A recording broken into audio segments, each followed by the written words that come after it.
Newton's ಲಾಗಳು, 3 Newton ಲಾಗಳವ. ಒಂದು ಒಂದು ನ್ಯೂಟನ್ನಿನ ಲಾಗಳಲ್ಲಿ ಒಂದನೇದ್ದು ಕನ್ನಡದಲ್ಲಿ ಹೇಳ್ಬಿಡ್ತೀನಿ. ಅದೇನಂತಂದ್ರೆ, ಯಾವುದೇ ಹೊರಭಾಗ್ಯದ ಬಾಹ್ಯವಾದಂಥ ಒತ್ತಡ ಅಥವಾ ಒಂದು ಬಾಹ್ಯವಾಗಿರ್ತಕ್ಕಂಥ ಒಂದು ಯಾವುದೇ ಒಂದು ಒತ್ತಡವೋ ಕಾರ್ಯವೋ ಇದ್ದಿದ್ದಿಲ್ಲ ಅಂತಂದ್ರೆ ಯಾವುದೇ ಒಂದು ವಸ್ತು ತನ್ನ ಸ್ಥಳದಿಂದ ಚಲಿಸುವುದಿಲ್ಲ. ಅಂದ್ರೆ without any external force a body will not change it original position. ಇದು ಸಾಮಾನ್ಯವಾಗಿ ನ್ಯೂಟನ್ನ ನಾವು ಶಾಲೆ ಒಳಗೆ ಕಲ್ತಿರ್ತಕ್ಕಂಥದ್ದು. ಎರಡನೇದು F is equal to M A. Impressed force is directly proportional to acceleration. ಇದು ಎರಡನೇದು. ಮೂರನೇದು actions and reactions are equal and opposite. ಹೌದಾ? ಈ 3 ಸೂತ್ರಗಳು ನಮ್ಮ ದಾಸ ಸಾಹಿತ್ಯದಲ್ಲಿ ಹೆಂಗೆ ಬಂದಾವು ಅನ್ನೋದನ್ನ ನಾನು ಇಲ್ಲಿ ತಗೊಂಡಿದ್ದೆ. ಮೊದಲೇದು ಏನಂತಂದ್ರೆ, ನ್ಯೂಟನ್ನ ಒಂದೇ ನಿಯಮ ಏನಂತಂದ್ರೆ ಜಡತ್ವ ನಿಯಮ ಅಂತ ಹೇಳ್ತಾರೆ. ಅದಕ್ಕೆ ಜಡತ್ವ ನಿಯಮ. ಯಾವುದೇ ಒಂದು ವಸ್ತು ಜಡದಲ್ಲಿ ಇಲ್ಲಿರ್ತಕ್ಕಂಥ ಸಂದರ್ಭದಲ್ಲಿ ಇದಕ್ಕೆ ಯಾವುದೇ ಬಾಹ್ಯವಾಗಿರ್ತಕ್ಕಂಥ ಒಂದು ಸಂಪರ್ಕವೋ ಒತ್ತಡವೋ ಇದ್ದಿದ್ದಿಲ್ಲ ಅಂತಂದ್ರೆ ಇದು ತನ್ನ ಸ್ಥಾನವನ್ನು ಅದು ಎಂದು ಇದನ್ನ ಮಾಡುವುದಿಲ್ಲ. ಈಗ ಇದನ್ನ ನಾವು ಹಿಂಗೆ ಒತ್ತಿದ್ರೆ ಮಾತ್ರ ಇದು ಹೋಗ್ತದೆ, ಅಥವಾ ಇದು ಇನ್ನೂ ಒಂದು 10 ವರ್ಷ ಇದ್ರೂ ಹಂಗೆ ಇರ್ತದೆ. ಇದನ್ನ ನಾವು ಹಿಂಗೆ ಒತ್ತಬೇಕು. ಇದನ್ನ ನ್ಯೂಟನ್ ಇದರ ಏನು ದೊಡ್ಡ ಕಂಡಿಡಿದ ನ್ಯೂಟನ್ ಅಂತಂದ್ರೆ, ಈ ನಿಯಮಗಳನ್ನ ಅನುಸಾರವಾಗಿ ನ್ಯೂಟನ್ ಮುಂದೆ ಏನಾಗ್ತಾನೆ ಅನ್ನೋದನ್ನ ಹೇಳ್ತೀನಿ ನಾನು. ಮುಂದೆ ಬರ್ತದ ನ್ಯೂಟನ್ ಕಥೆ ಏನಾಗ್ತದೆ ಮುಂದೆ ಅಂತ. ಈ ರೀತಿಯಾಗಿರ್ತಕ್ಕಂಥ ಒಂದು ಜಡತ್ವ ನಿಯಮವನ್ನ ನ್ಯೂಟನ್ ಲಾದಲ್ಲಿ ಹೇಳ್ತಾರೆ.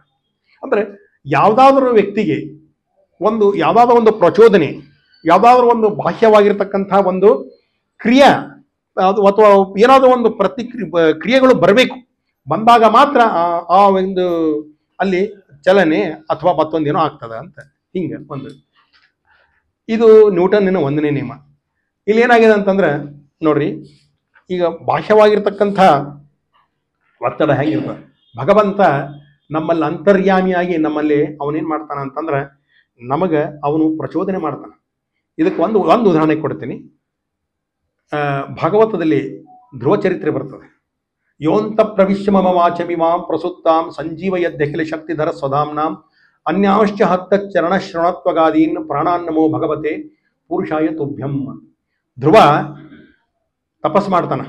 ತಪಸ್ಸು ಮಾಡಿದ ಕೂಡಲೇ ಅವಂಗ ಭಗವಂತ ಸ್ವಲ್ಪ ದಿವಸ ಆದಮೇಲೆ, ಒಂದು 6 ತಿಂಗಳು 7 ತಿಂಗಳು ಆದಮೇಲೆ ಅವನಿಗೆ ದರ್ಶನವನ್ನು ಕೊಡ್ತಾನೆ.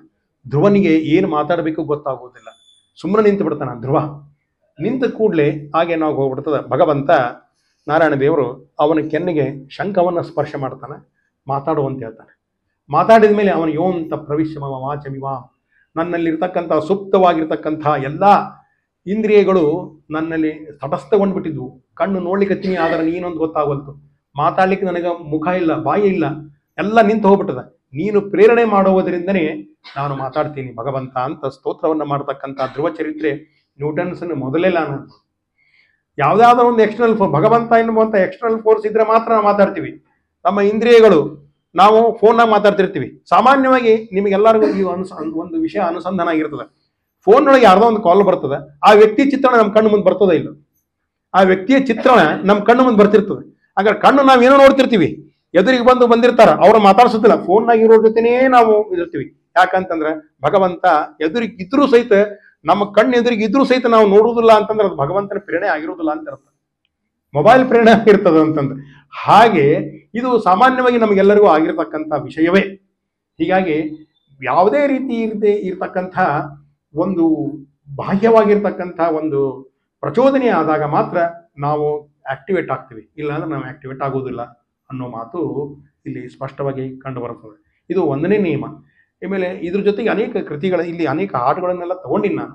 ಸಮಯದ ಅಭಾವ ಇರೋದ್ರಿಂದ ಸ್ವಲ್ಪ ಹಂಗೆ ಮುಂದೆ ಹೋಗ್ತೀನಿ.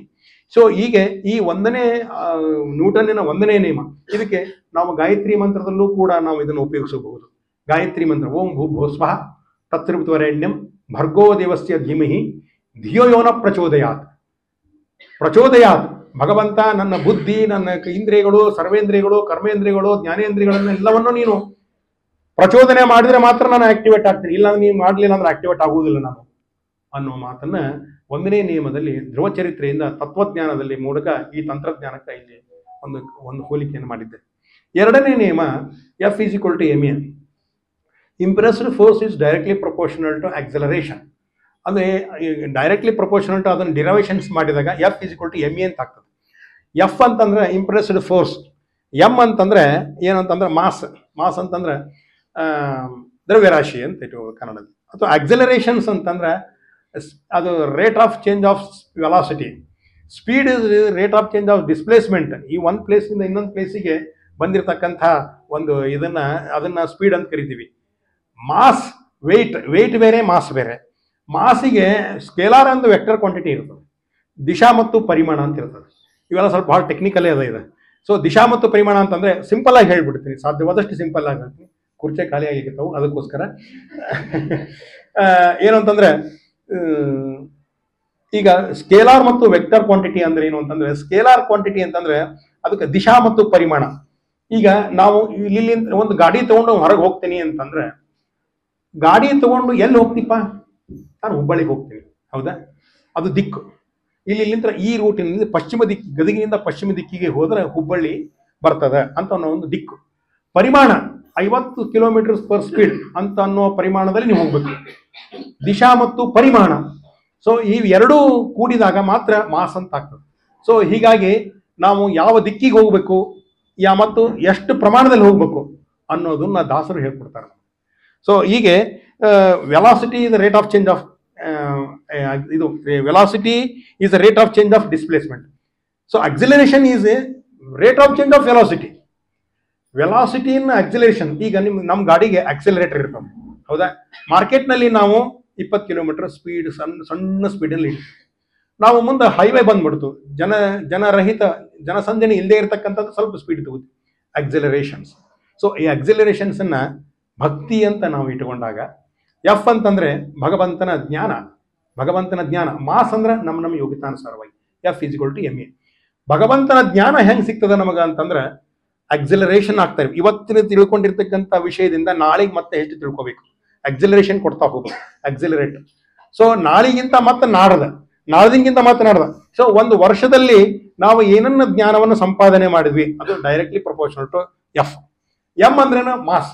ಮಾಸ್ ಅಂದ್ರೆ ನಮ್ಮ ತೂಕದಷ್ಟು. ನಮ್ ಭಾಳ ತೂಕದ ಮಾತಾಡ್ತಾನ್ರಿ ಅಂತಂದ್ರೆ ಅವನ ಯೋಗ್ಯತಾ ದೊಡ್ಡದದು ಅಂತ ಅರ್ಥ. ತೂಕದ ಮಾತು. ಮಾಸ್ ಅಂತಂದ್ರೆ ತೂಕ ಅಂತ ಇಟ್ಕೊಂಡಾಗ ಅವನ ಬಹಳ ಯೋಗ್ಯತಾನುಸಾರವಾಗಿ ನಾವು ನಮ್ಮ F is equal to M A ಈ ಫಾರ್ಮುಲಾನ ಇಟ್ಕೊಂಡಾಗ ಇಲ್ಲಿ ಅನೇಕ ಕೃತಿಗಳು ಕೂಡ ನಾನು ಬರೆದಿದ್ದೀನಿ.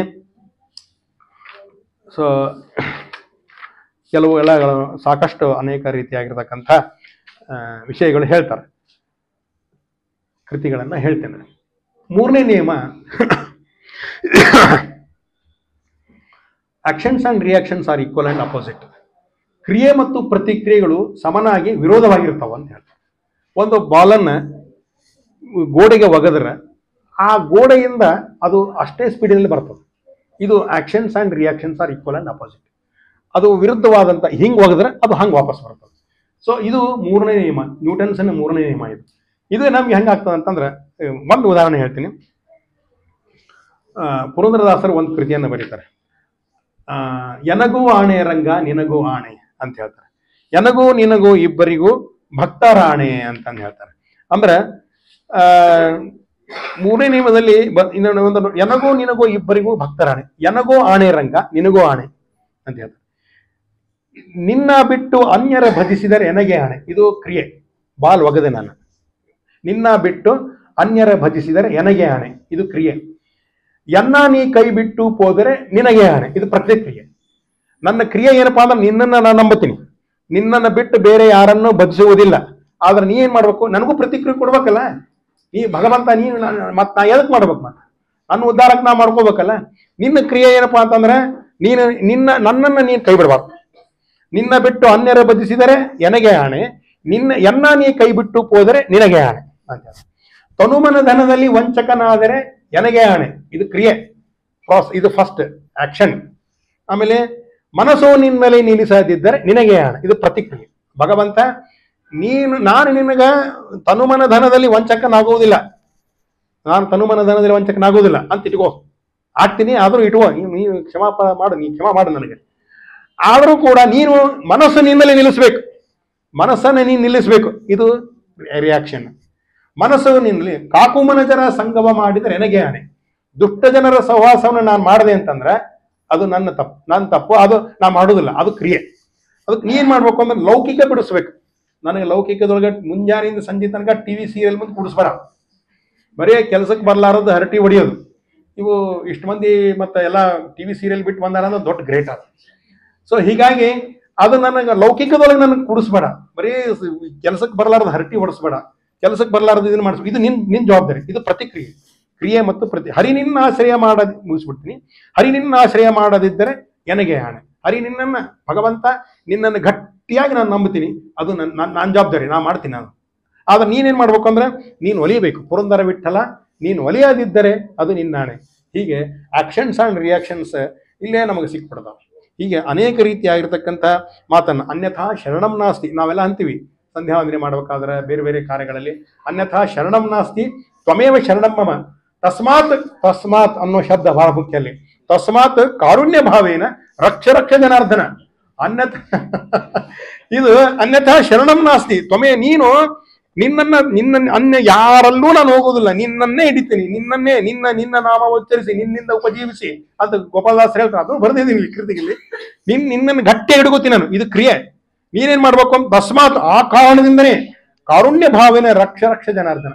ಆ ಕಾರುಣ್ಯ ಭಾವನೆ ನನ್ನ ರಕ್ಷಣೆ ಮಾಡಪ್ಪ. ಇದು ಪ್ರತಿಕ್ರಿಯೆ, ನ್ಯೂಟನ್ಸ್ ಲಾ ಬಂತು.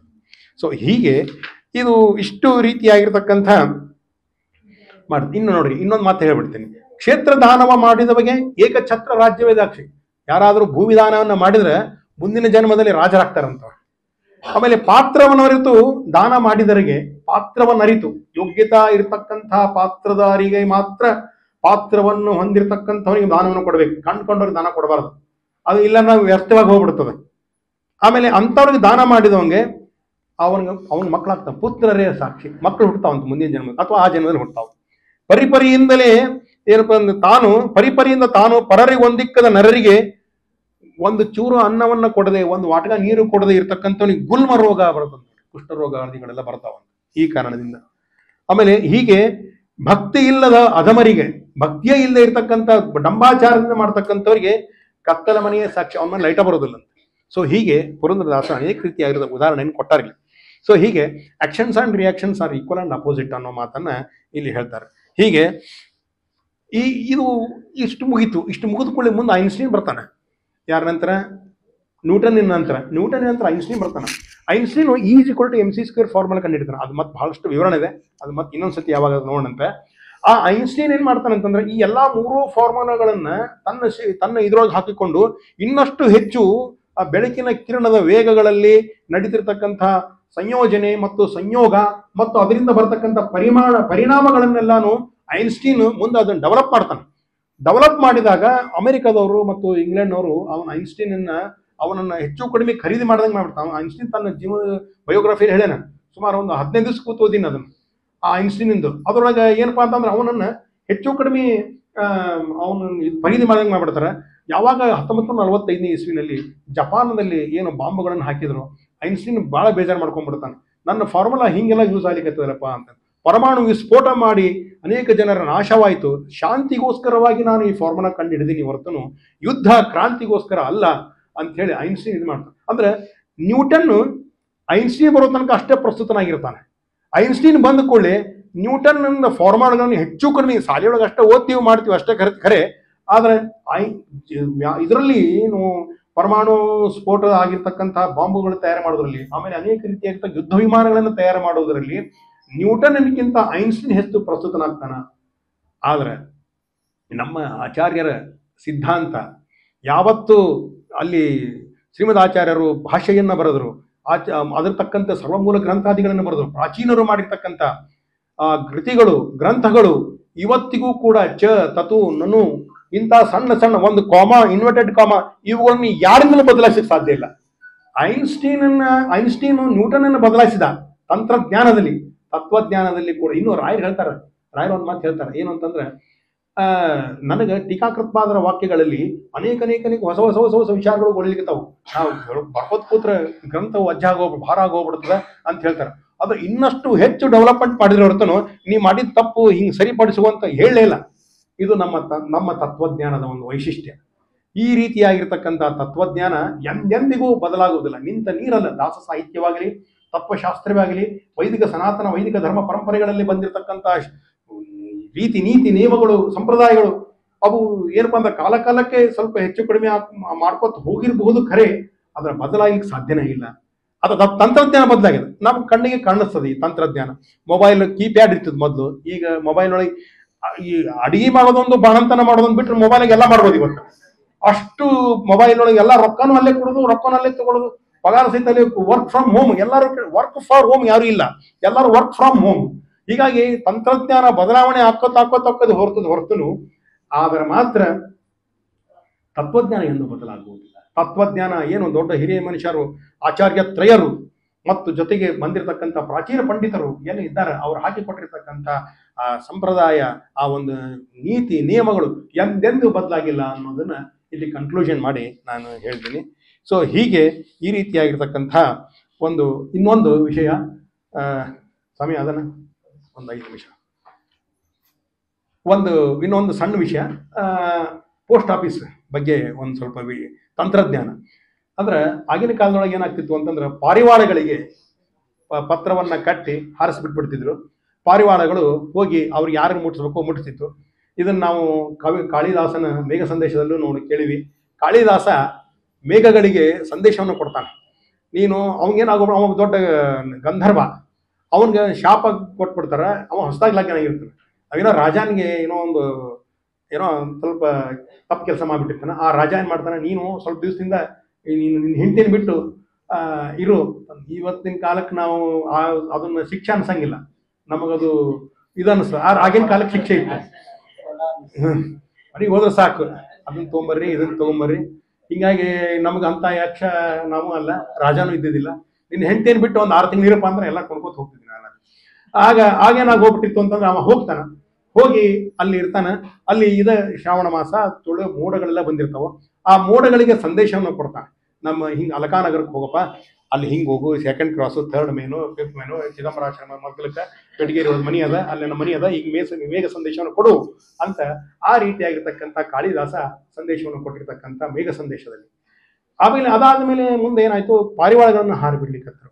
ಪಾರಿವಾಳಗಳನ್ನ ಹಾಡಿಬಿಟ್ಟಿದಾಗ ಏನಾಗಿ ಹೋಗ್ಬಿಡ್ತು, ಪತ್ರಗಳು ಕೊಡ್ತಕ್ಕಂಥ ತಂತ್ರಜ್ಞಾನ ಮನೆಗಳನ್ನ ಬಿಡಿಸಿತು. ಆಗ ಏನಾಗ್ಬಿಡ್ತು, ಮುಂದೆ ಪ್ರಾಚೀನ ವ್ಯವಸ್ಥೆಯಲ್ಲಿ ರಿಲೇ ಓಟಗಾರರು ಅಂತ ಇರ್ತಿದ್ರು. ರಿಲೇ ಓಟಗಾರ ಇಲ್ಲಿಂದ ಬಿಂಕದ ಕಟ್ಟಿ ಒಬ್ಬ ಓಡೋದು, ಅವ ಪತ್ರ ಕೊಡೋದು. ಬಿಂಕದ ಕಟ್ಟಿಯಿಂದ ಹುಲ್ಕೋಟಿಗೆ ಒಬ್ಬ ಪತ್ರ ಕೊಡೋದು, ಅಲ್ಲಿಂದ ಓಡೋದವ. ಹುಲ್ಕೋಟಿದನ ಪತ್ರ ಕೊಟ್ಟು ಅವ ವಾಪಸ್ ಮಾಡ್ಬಿಡಪ್ಪ, ಮತ್ತೆ ಇನ್ನೊಂದು ಪತ್ರ ತಗೊಂಡೋರಿ. ರಿಲೇ ಓಟಗಾರ ಅಂತ ಇರಲ್ಲ. ಅವ ಅಲ್ಲಿಂದ ಹುಲ್ಕೋಟಿಯಿಂದ ಮುಂದೆ ಒಬ್ಬ ಅಣ್ಣಿಗೇರಿಯಿಂದ ಮುಂದೆ ಭದ್ರಾಪುರದಿಂದ ಒಬ್ಬ ಹುಬ್ಳಿಯಿಂದ ಅಲ್ಲಿ ತನಕ ಪತ್ರ ಕೊಡೋದು. ಹಿಂಗೊಂದು ಸಂಪ್ರದಾಯ ರಿಲೇ ಓಟಗಾರರು ಅಂತಿತ್ತು. ಆಗ ಬ್ರಿಟಿಷರ ಕಾಲದೊಳಗೆ ಏನಾಯ್ತು, ಅಂಚೆ ಕ್ರಾಂತಿ ಮಾಡಿಬಿಟ್ರು. ಅವ್ರೇನ್ ಮಾಡ್ಬಿಟ್ರು, ಸ್ವಾತಂತ್ರ್ಯ ನಂತರ ಬ್ರಿಟಿಷರ ಕಾಲದಲ್ಲೂ ಡೆವಲಪ್ ಆಗಿತ್ತು. ಸ್ವಾತಂತ್ರ್ಯ ನಂತರ ಆಧುನಿಕ ಅಂಚೆನೆಲ್ಲ ಮಾಡಿ ಅಲ್ಲಿ ಏನು ಮಾಡ್ಬಿಟ್ರು, ನಿಮ್ಮ ಅಡ್ರೆಸ್ಸು ಹಿಂಗೆಲ್ಲ ಈಗೇನು ಓಣಿ, ಗಲ್ಲಿ, corner, 2nd cross, main first ಇವೆಲ್ಲವನ್ನು ನೀಟಾಗಿ ಮಾಡಿದ ಮೇಲೆ ಬ್ರಿಟಿಷರ ಕಾಲದಲ್ಲಿ ಆಗಿರ್ತಕ್ಕಂಥ ಸ್ವಾತಂತ್ರ್ಯ ಬದಲಾವಣೆ ಅದೆಲ್ಲ ಆಯಿತು. ಇವತ್ತು ಅಲ್ಲಿಗೆ 2023 ಒಂದು ರೆಫರೆನ್ಸ್ ತಗೊಂಡಾಗ ಅಂಚೆ ಪ್ರಧಾನ ಕಚೇರಿಗಳು ಒಟ್ಟು 70 ಅಂಚೆ ಪ್ರಧಾನ ಕಚೇರಿಗಳು, ಉಪ ಅಂಚೆ ಕಚೇರಿಗಳು 1800, ಶಾಖಾ ಅಂಚೆ ಕಚೇರಿಗಳು ಗ್ರಾಮೀಣ ಭಾಗದಲ್ಲೂ ಕೂಡ 8000 ಇವತ್ತಿಗೂ ಕೂಡ ಕಾರ್ಯನಿರ್ವಹಿಸ್ತಾ ಇದೆ. ಈ ಖರೆ ಅಂದ್ರೆ ಅಂಚೆ ಕಚೇರಿ ಒಳಗೆ ಕೆಲಸನೇ ಇಲ್ಲ. ಈಗ ಎಲ್ಲರೂ ಇಮೇಲು ಜಿಮೇಲ್ ಮಾಡ್ಲಿಕ್ಕೆ ಹಚ್ಬಿಟ್ವಿ. ಅವರು ಏನು ಬಹಳ ಇದಾಗಿ ಹೋಗ್ಬಿಟ್ಟು ಇರ್ಲಿ. ಆಮೇಲೆ ಹೀಗೆ ಈ ಅಂಚೆ ಕಚೇರಿ ಒಳಗೆ ಪಿನ್ ಕೋಡ್ ಅಂತ ಬರ್ತದೆ, 582101 ಹಿಂಗೆಲ್ಲ ಪಿನ್ ಕೋಡು. ಆಯಾ ಪಿನ್ ಕೋಡ್ಗಳು ಕೂಡ ಅವು ಏನನ್ನ ಪ್ರತಿನಿಧಿಸ್ತದೆ ಅನ್ನೋದನ್ನು ನಾನು ವಿವರವಾಗಿ ಇಲ್ಲಿ ಬರೆದಿದ್ದೀನಿ. ಈ ಅಂಚೆ ಕಚೇರಿ ನಮ್ಮ ಪುರಂದರದಾಸರಿಗೆ ಮೊದಲೇ ಗೊತ್ತಿತ್ತು. ಅಂಚೆ ಕಚೇರಿ ಈಗ ಬ್ರಿಟಿಷರು, ಈಗ ದೊಡ್ಡದಾಗಿ ಬ್ರಿಟಿಷರು ನಾವು ಮಾಡಿ ಅಂತ, ಪುರಂದರದಾಸರು ಮೊದಲೇ ಮಾಡಿದ್ರು. ಕಾಗದ ಬಂದಿದೆ ಕಮಲಾನಾಭನದು, ಈ ಕಾಗದವನ್ನು ಓದಿಕೊಂಡು ಕಾಲವ ಕಳೆಯಿರೋ. ಅಂಚೆ ಕಚೇರಿ ವ್ಯವಸ್ಥೆ ಪದ್ಮನಾಭನಿಂದನೇ ಕಾಗದ ಬಂದ್ಬಿಟ್ಟದವ್ರಿಗೆ, ಯಾರಿಗೆ, ಪುರಂದರದಾಸರಿಗೆ. ಆ ಕಾನ್ಸೆಪ್ಟ್ ನೋಡ್ರಿ, ದಾಸರ ಕಾನ್ಸೆಪ್ಟ್ ಹೆಂಗದ ಅಂತಂದ್ರೆ, ಕಾಗದ ಬಂದಿದೆ ಪದ್ಮನಾಭನದು ಅನ್ನೋ ಹಾಡನ್ನ ಅಂಚೆ ಕಚೇರಿ ಇಲ್ಲದೆ ಇರತಕ್ಕಂಥ ಸಂದರ್ಭದಲ್ಲೇ ಬರ್ದಾರ ಅಂತಂದ್ರೆ, ಪುರಂದರದಾಸರ ಜ್ಞಾನಕ್ಕೆ ನಾವು ನಾವು ಹೆಂಗನ ನಿರ್ದೇಶನ ಮಾಡೋದು. ಹಿಂಗ ಅದನ್ನ ಪುರಂದರದಾಸರು ಸಾಮಾನ್ಯರಲ್ಲವರು. ಈ ರೀತಿಯಾಗಿರ್ತಕ್ಕಂಥ ಒಂದು ಕಾಗದದ ಬಗ್ಗೆ ಪುರಂದರದಾಸರು ಈ ಕೃತಿಯನ್ನ ಅಲ್ಲಿ ಉಲ್ಲೇಖ ಮಾಡಿ. ಇನ್ನೊಂದು ವ್ಯಾಸರಾಯರು ಒಂದು ಬರೀತಾರೆ ರುಕ್ಮಿಣೀಶ ವಿಜಯದಲ್ಲಿ, ಅದನ್ನ ನೋಡಿ, ಪತ್ರವ ಕಳುಹಿದಳ ರುಕ್ಮಿಣಿ ದೇವಿ, ಪತ್ರವ ಕಳುಹಿದಳ. ಪತ್ರ ಕಳಿಸೋದು ಅಂತಂದು ರುಕ್ಮಿಣಿ ದೇವಿ ಇನ್ನು ಪುರಂದರದಾಸರ ಕಾಲದಲ್ಲೇ ವ್ಯಾಸರಾಯರು ಬರೆದಿರ್ತಾರೆ. ಪತ್ರ ಕಳಿಸೋದು ಆಗಿನ ಕಾಲದಲ್ಲಿ ಯಾವ ರೀತಿ ಇರತಕ್ಕಂಥ ಟೆಕ್ನಾಲಜಿ ಹೆಂಗ್ ಡೆವಲಪ್ ಆಗಿತ್ತು ಅವ್ರದ್ದು ಅನ್ನೋದು ಕೂಡ ನಮ್ಮ ಚಿಂತನೆ ಅಚಿಂತ್ಯದ್ಭುತವಾದದ್ದು, ನಮ್ಮ ಚಿಂತನೆಗೂ ಕೂಡ ಮೀರಿರ್ತಕ್ಕಂಥದ್ದು ಅಂತ ಮಾತನ್ನ ಇಲ್ಲಿ ಹೇಳಿ, ಹೀಗೆ ಭಾರತದ ಅಂಚೆ ವ್ಯವಸ್ಥೆ, ಟೆಕ್ನಾಲಜಿ ಮತ್ತು ಗಣಿತ ಇವು ಬ್ರಿಟಿಷರು, ಇಂಗ್ಲಿಷರು, ಅಮೆರಿಕದವರು, ಕೆಂಪನವರು, ಕರನವರು ಎಲ್ಲರಿಗಿಂತ ಮುಂದೆ ಇದ್ದೀವಿ ನಾವು ಅಂತ ಇದನ್ನ ನಾವು ದಾಸರು ಹೇಳ್ಯಾರ ಅನ್ನೋ ಮಾತನ್ನು ನಾವಿಲ್ಲಿ ಗಮನಿಸಬೇಕು ಅನ್ನೋದನ್ನ, ಅವ್ರಿಗಿಂತ ಮುಂಚೆನೇ ಇತ್ತು ಅಂತಂದು ಹೇಳಿ ಗಣಿತದ ವಿಷಯದ ಬಗ್ಗೆ ಒಂದು ಮಾತನ್ನ ಹೇಳಿ ನಾನು ಇವತ್ತಿನ ಕಾರ್ಯಕ್ರಮ ಮುಗಿಸ್ತೀನಿ. ಈಗಾಗಲೇ ಎಲ್ಲರಿಗೂ ಬಹುಶಃ ಈ ಸ್ವಲ್ಪ ಬೇಸರ ಬಂದಿರ್ಬೇಕು ಅನ್ನಿಸ್ತದೆ. ಸೊ ಹೀಗಾಗಿ ಒಂದು ಗಣಿತದ ಬಗ್ಗೆ ಹೇಳ್ಬೇಕಂದ್ರೆ ಬೇಂದ್ರೆಯವ್ರದ್ದು ಇನ್ನೊಂದು ಕೃತಿಯನ್ನು ನಾನು ಒಂದು ಉಲ್ಲೇಖ ಮಾಡಬೇಕು. ಒಮ್ಮೆ ಏನಾಗಿ ಹೋಗ್ಬಿಟ್ಟಿರ್ತದೆ, ಬೇಂದ್ರೆಯವರಿಗೆ ಈ ಇತ್ತೀಚೆಗೆ ಅವರು ಆ ಒಂದು ಜ್ಞಾನಪೀಠ ಪ್ರಶಸ್ತಿ ಗಳಿಸ್ತಾರೆ ತಮ್ಮ ಇದರಲ್ಲಿ. ಜ್ಞಾನಪೀಠ ಪ್ರಶಸ್ತಿ ಗಳಿಸಿಕೊಂಡು ಎಲ್ಲರೂ ಬಂದು ಹೋಗಿ ಎಲ್ಲರಿಗೂ ಮಾಲೆ ಹಾಕೋದು, ನಮಸ್ಕಾರ ರೀ ಬೇಂದ್ರೆಯವರ ಭಾಳ ಜ್ಞಾನಪೀಠ ಪ್ರಶಸ್ತಿ ನಮ್ಮ ಉತ್ತರ ಕರ್ನಾಟಕ ಭಾಗದೊಳಗೆ ಸಿಕ್ತು, ಭಾಳಷ್ಟು ಸಂತೋಷ ಆಯ್ತು, ನಿಮ್ಗೆ ಸಿಕ್ತು ಹಂಗೆ ಅವ್ರು ಬೇಂದ್ರೆಯವರಿಗೆ ಸ್ವಲ್ಪ ಹೊಗಳಿದ್ರೆ ಅವ್ರು ಸ್ವಲ್ಪ ಇನ್ನಷ್ಟು ಹೊಗಳು ಅನ್ನೋಂಗೆ ಇರ್ತಿದ್ರು ಅವ್ರು. ಒಮ್ಮೇನಾಗಿ ಹೋಗ್ಬಿಡುತ್ತೆ, ಒಬ್ಬ ಬರ್ತಾನಂತ, ಬಂದ ಕೂಡಲೇ ಬೇಂದ್ರೆಯವ್ರು ನಿಮ್ಮ ಕೃತಿಗಳು ಅದ್ಭುತ ಕೃತಿಗಳು, ನೀವು ಏನು ಆ ಒಂದು ಎತ್ತರವನ್ನು ಸಾಧಿಸ್ತೀರಿ ಇನ್ನೊಬ್ರ ಕಡೆ ಆಗೋದಿಲ್ರಿ, ಅಷ್ಟು ಎತ್ತರವನ್ನು ಸಾಧಿಸಿರಿ ನಿಮ್ಮ ಕೃತಿಯೊಳಗೆ ಅಂತಂದಾರೆ. ಆ ಬೇಂದ್ರೆ ಹೌದು ಯಾವ ಎತ್ತರ ಸಾಧಿಸಿನಪ್ಪ ಅಂತ ಕೇಳ್ತಾರೆ. ಕೃತಿಗಳಲ್ರಿ ಅಂತ. ಅವ್ ಬ್ಯಾರೆದವ್ರಿಗೆ ಇಲ್ರಿ, ಅವ ಸುಮ್ಮನೆ ಇರ್ಬೇಕು ಬೇಡ, ಅವ ಬ್ಯಾರೆದವ್ರಿಗೆ ಅಷ್ಟು ಸಾಧನೆ ಮಾಡ್ಲಿಕ್ಕೆ ಆಗಿಲ್ರಿ. ಬ್ಯಾರೆದವ್ರು ಅಂದ್ರೆ ಯಾರು ಅಂತ ಕೇಳಿ ಈಗ ಸಿಕ್ಕಾಕೊಂಡ್ಬಿಟ್ಟ, ಸುಮ್ಮನೆ ಏನೋ ಒಂದು ಹೋಗ್ಲಿಕ್ಕೋ ಏನೋ ಒಂದು ಸಿಕ್ಕಾಕೊಂಡ್ಬಿಟ್ನಲ್ಲಪ್ಪ ಅಂತೇಳಿ. ಆಗ ಸ್ವಲ್ಪ ವಿಚಾರ ಮಾಡಿ ಬ್ಯಾರೇದು ಯಾರು ಉದಾಹರಣೆ ಕೊಡಬೇಕು, ಬ್ಯಾರೆದವ್ರು ಅಂದ್ರೆ ಕಣಿವೆಯವರು ಅಂತ. ಹುಚ್ಚ, ಕಣಿವೆ ಅಂದ್ರೆ ಎತ್ತಿರ್ತಾನೋ ದಟ್ಟ ಇರ್ತಾವೋ ಅಂತ ಹೇಳ್ತಾರ. ಅಂದ್ರೆ ಕಣಿವೆಯವರ ಕೃತಿಗಳು ದಟ್ಟವಾಗಿರ್ತಾವ, ನನ್ನ ಕೃತಿಗಳು ಎತ್ತರವಿರ್ತಾವ ಅನ್ನೋದನ್ನ ಹೇಳ್ಬೇಕಾಗಿರ್ತದ. ಅವನು ಏನ್ ಮಾಡ್ಬಿಡ್ತಾನೆ, ಸಿಗಾಕೊಂಡ್ಬಿಡ್ತಾನ. ಕಣಿವೆಯವರ ಕೃತಿಗಳು ಎಷ್ಟು ದಟ್ಟವಾಗಿರ್ತಾವ, ನಿನಗೇನ್ ಗೊತ್ತು, ದಟ್ಟ ಇರ್ತಾವ ಕಣಿವೆ ಕೃತಿ, ದಟ್ಟವ ಎತ್ತರ ಇಲ್ಲವು ಅಂತಂತಾರಂತ. ಹಂಗೆ ಬೇಂದ್ರೆಯವರ ಮಾತುಗಳಲ್ಲಿ ಒಂದೊಂದು ಚಾಟಿಯ ಮಾತುಗಳು ಅತ್ಯಂತ ಇದನ್ನ ಮಾಡ್ತಿರ್ತಾರೆ. ಹಿಂಗ ಆಮೇಲೆ ಇನ್ನೊಂದು, ವಾಮನ ಬೇಂದ್ರೆಯವರು ಕೂಡ ಕೆಲವು ಬೇಂದ್ರೆಯವರ ಸಾಹಿತ್ಯದಲ್ಲಿ ಗಣಿತದ ಬಗ್ಗೆ ಕೆಲವು ವಿಷಯಗಳನ್ನ ಅವರು ಇದನ್ನ ಮಾಡ್ಯಾರ. ಅದನ್ನ ಇನ್ನು ಹುಡುಕ್ಲಿಕ್ಕತ್ತೀನಿ, ನೋಡಿ ಅದನ್ನೊಂದು ಸ್ವಲ್ಪ ಒಂದು ಕೃತಿಯೊಳಗೆ ಮಾಡ್ಬೇಕು ಅಂತ ಇಟ್ಕೊಂಡಿದೆ. ಈಗ ಗಣಿತದ ಬಗ್ಗೆ ಒಂದು ಮಾತು ಹೇಳ್ಬಿಡ್ತೀನಿ. ಏನು ಅಂತಂದ್ರೆ ನೋಡ್ರಿ, ಕಲಿಯುಗದ ಅವಧಿ ನಮ್ಮ ಪಂಚಾಂಗದಲ್ಲಿ ಬಂದಿರತಕ್ಕಂಥದ್ದು. ಕಲಿಯುಗದ ಅವಧಿ ಗಣಿತ ಶಾಸ್ತ್ರದಲ್ಲಿ ವಿಜಯದಾಸರನ್ನ ಮುಟ್ಲಿಕ್ಕೆ ಹೋಗ್ಬಾರ್ದು. ಕನಕನ ಕೆಣಕ ಬೇಡಿರಿ, ಕೆಣಕಿ ತಿಣಕ ಬೇಡಿರಿ ಅಂತ ಒಂದು ಮಾತು. ಹಂಗೆ ವಿಜಯದಾಸರು ಗಣಿತ ಶಾಸ್ತ್ರದಲ್ಲಿ ಏನಾದರೂ ಗಣಿತ ಮ್ಯಾಥಮೆಟಿಕ್ಸ್ ಅಂತ ಯಾರಾದರೂ ಏನಾದರೂ ಅದ್ರ ಬಗ್ಗೆ ಮಾಡ್ಬೇಕು, ವಿಜಯದಾಸರ ಅಧ್ಯಯನ ಮಾಡ್ಬೇಕು. ಅಲ್ಲಿ ಬರೆದಿರ್ತಕ್ಕಂತಹ ಕೃತಿಗಳನ್ನ ನೋಡ್ಬಿಟ್ರೆ ಅದು ಒಂದು ದಿನಕ್ಕೆ ಒಂದು ಜನ್ಮಕ್ಕೆ ಸಾಲೋದಿಲ್ಲ, ಅಷ್ಟು ಅತ್ಯಂತ ಆಳವಾದಂಥ ಸೃಷ್ಟಿ ಪ್ರಕರಣಗಳಲ್ಲೇ ಸಾಕಷ್ಟು ಬಂದ್ಬಿಟ್ಟಾರೆ ವಿಜಯದಾಸರು. ಅದರಲ್ಲಿ ಎಲ್ಲ ಮೂರು ನಾನು ಹಂಗೆ ಅದನ್ನೇನು ಮಳೆ ಒಳಗೆ ನಿಂದಿರ್ಲಿಕ್ಕೆ ಆಗಂಗಿಲ್ಲ, ಒಂದು 2-3 ಹನಿ ಬೀಳಿಸ್ಕೊಳ್ಳೋದು ಅಷ್ಟೇ. ಕಲಿಯುಗದ ಅವಧಿ ಎಷ್ಟದ ಅಂತಂದ್ರೆ 4,32,000. ನೋಡ್ರಿ, 4 3 2 9 ಆಯ್ತು, 4 3 7 7 2 9. ದ್ವಾಪರದ ಯುಗದ ಅವಧಿ ಎಷ್ಟದ ಅಂತಂದ್ರೆ 8,64,000. 8 6 + 4 18 ಆಯ್ತು, 9 ಆಯ್ತು. 8 6 4 10 10 8 18 8 1 9. ತ್ರೇತಾಯುಗದ ಅವಧಿ 12,96,000. ಅಂದ್ರೆ 1 + 2 + 9 + 6 1 + 8 8 1 9 ತ್ರೇತಾಯುಗದ ಅವಧಿ. ಸೊ ಕೃತಯುಗದ ಅವಧಿ ಎಷ್ಟದಂತಂದ್ರೆ 17,28,000. ಅದು ಕೂಡಿಸಿದ್ರೆ 9 ಆಗ್ತದೆ. ಅಂದ್ರೆ ಕಲಿಯುಗದ 2ರಷ್ಟು ದ್ವಾಪರ ಯುಗದ, ಕಲಿಯುಗದ 3ರಷ್ಟು ತ್ರೇತಾಯುಗ ಇದೆ, ಕಲಿಯುಗದ 4ರಷ್ಟು ಇದು ಏನೋ ಕೃತಯುಗ ಇದೆ ಅನ್ನೋ ಮಾತನ್ನ ಇಲ್ಲಿ ನಾವು ಕಾಣಿಸ್ತೀವಿ.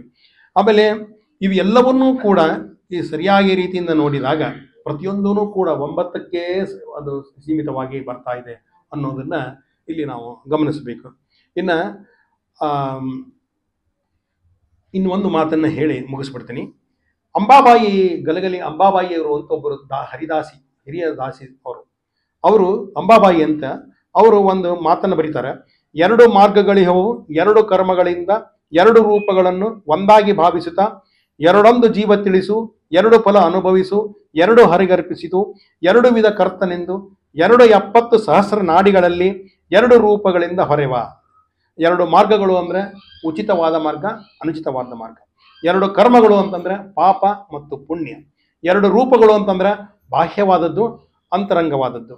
ಎರಡು ಜೀವ ಅಂದ್ರೆ ಸತ್ವ, ಎರಡೊಂದು ಜೀವ ಅಂತ ಹೇಳ್ತಾರೆ. ಎರಡೊಂದು ಜೀವ, ಸತ್ವ ರಾಜಸ ತಾಮಸ.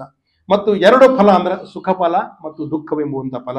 ಎರಡು ವಿಧ ಕರ್ತ, ಅಣು ಮಹತ್, ಅಣುತೋ ರಣೀಯಾನ್ ಮಹತೋ ಮಹೀಯಾನ್, ಎರಡು ರೀತಿಯಾಗಿರ್ತಕ್ಕಂಥ ಸೃಷ್ಟಿ. ಎರಡು ರೂಪಗಳು ಅಂದ್ರೆ ಚೇತನಾ ರೂಪ, ಅಚೇತನ ರೂಪ. ಎರಡು ಅವಸ್ಥೆ, ಮೂರು ಅವಸ್ಥೆ ಅಂತ ಹೇಳ್ತಾರೆ. ಮೂರು ಅವಸ್ಥೆ, ಮೂರಲ್ಲಿ ಬರ್ತವೆ. ಮೂರು ಅವಸ್ಥೆಯಲ್ಲಿ ಮೂರು ತಾಪವ ಸಹಿಸಿ, ಮೂರು ಮಾರ್ಗದಲ್ಲಿ ನಡೆದು, 108 ಇಂದ್ರವ ಮೂಲ ರೂಪದಿ ಜಯಿಸಿ, ಮೂರಾರು ವಿಧಿ ಭಕ್ತಿಯಲ್ಲಿ 35 ನುಗ್ಗೊತ್ತಿ, ಮೂರು ಮೂರು ಅರಿಯ ಮೂರು ಸುದ್ದಿಯಲ್ಲಿ ಗೆದ್ದು, ಮೂರಾರು ಎರಡೊಂದು ಕೋಡಿ ಮತವ ಮುರಿಸಿ, ಮಾರುತನ ಮತದಿ ನೆಲೆಸಿ ಅಂತ ಹೇಳ್ತಾರೆ. ಹೀಗೆ ಮೂರು ಅವಸ್ಥೆ, ಜಾಗೃತ, ಸ್ವಪ್ತ, ಸುಷುಪ್ತಿ. 100 ಮಾರ್ಗ, ಜ್ಞಾನ, ಭಕ್ತಿ, ವೈರಾಗ್ಯಗಳು. ಆಮೇಲೆ 108 ಇಂದ್ರಗಳು, ಪಂಚ ಜ್ಞಾನೇಂದ್ರಿಯಗಳು. ಮೂರು 8 ಅಂತಂದ್ರೆ ಪಂಚ ಜ್ಞಾನೇಂದ್ರಿಯಗಳು, ಪಂಚ ಕರ್ಮೇಂದ್ರಿಯಗಳು ಮತ್ತು ಮನಸ್ಸು. ಈ ರೀತಿಯಾಗಿ 3 ವಿಧ ಭಕ್ತಿ, ನವವಿಧ ಭಕ್ತಿ, ಶ್ರವಣವೇ ಮೊದಲಾದ ನವವಿಧ ಭಕ್ತಿಯ ತವಕದಿಂದಲೇ ಕೊಡು ಕವಿಜನ ಪ್ರಿಯ ಅನ್ನೋ ಮಾತಿನಂತೆ ಅದನ್ನು. ಆಮೇಲೆ ಈ ಅಷ್ಟಮದಗಳು, 5 ನುಗ್ಗಿ ಅಷ್ಟಮದಗಳು ಅಂತಂದು ಏನವಲ್ಲ, ಅವುಗಳನ್ನು ನಿಗ್ರಹಿಸಿ ಅರಿಷಡ್ ವರ್ಗಗಳನ್ನ, ಇವುಗಳನ್ನೆಲ್ಲವನ್ನು ನಿರಾಕರಿಸಿ ಈ ರೀತಿಯಾಗಿರತಕ್ಕಂಥ ಅಂಬಾಬಾಯಿ ಬಹಳಷ್ಟು ಅದ ಕೃತಿಗಳು. ಅವು ಒಂದು ಜನ್ಮ ಸಾಲುದಲ್ಲ ಅಂತ ಹೇಳಿದೆ.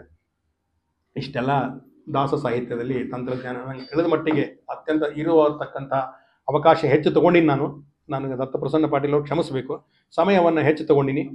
ಇದನ್ನೆಲ್ಲ ಮಾಡಿಕೊಡ್ಲಿಕ್ಕೆ ಮುಖ್ಯವಾಗಿ ಕಾರಣಕರ್ತರು ನನ್ನ ಗುರುಗಳಾಗಿರ್ತಕ್ಕಂಥ ಪಂಡಿತ್ ವರದಾಚಾರ್ಯ ಜಾಲಿಹಾಳವರು. ಅವರು ನನಗೆ ಇದನ್ನು ಮಾರ್ಗದರ್ಶನವನ್ನು ಮಾಡಿದರು. ಜೊತೆಗೆ ಕೆಲವು ತಿದ್ದುಪಡಿಗಳನ್ನು ಮಾಡಿಸಿದರು. ಕೆಲವುಗಳನ್ನು ಸರಿ ರೀತಿಯಾಗಿರಲಿ ಅಂತೇಳಿ ಆಚಾರ್ಯರಿಗೆ, ಅದು ಅವರಿಗೆ ಕೂಡ ನಾನು ಮೊಟ್ಟ ಮೊದಲನೇ ಬಾರಿಗೆ ಇಲ್ಲಿಂದಲೇ ಅವರಿಗೆ ಸಾಷ್ಟಾಂಗ ನಮಸ್ಕಾರವನ್ನು ಹೇಳ್ತೀನಿ. ಇನ್ನು ಎರಡನೇದು, ಅಲ್ಲಿ ದಾಸ ಸಾಹಿತ್ಯ ಸೌರಭದಲ್ಲಿ ಇರ್ತಕ್ಕಂಥ ಪ್ರಮೋದ್ ಆಚಾರ್ ಪೂಜಾರ್ ಅವರು, ಪ್ರಿನ್ಸಿಪಾಲ್ ಇದ್ದಾರೆ ಅವರು ಕೂಡ ನನಗೆ ಅನೇಕ ರೀತಿಯಾಗಿರ್ತಕ್ಕಂಥ ಈ ಒಂದು ವಿಷಯಗಳನ್ನು ಸಂಗ್ರಹ ಮಾಡಲಿಕ್ಕೆ ಅವರು ಹೇಳಿದರು. ಈ ವಿಷಯವನ್ನು ಹೇಳಿದಾಗ ಅವರು ಒಪ್ಪಿಕೊಂಡು ಮಾಡಿದರು. ದಾಸ ಸಾಹಿತ್ಯ ಕೇವಲ ನಾ ಹೇಳಿದಾಗೆ ಇವು ದೃಷ್ಟಾಂತಗಳು ಕೊಟ್ಟಿದ್ರೂ ಕೂಡ ಇದು ಮೂಲವಾಗಿರ್ತಕ್ಕಂಥದ್ದು ಆಧ್ಯಾತ್ಮ ಸಂಬಂಧಪಟ್ಟಂಥದ್ದು.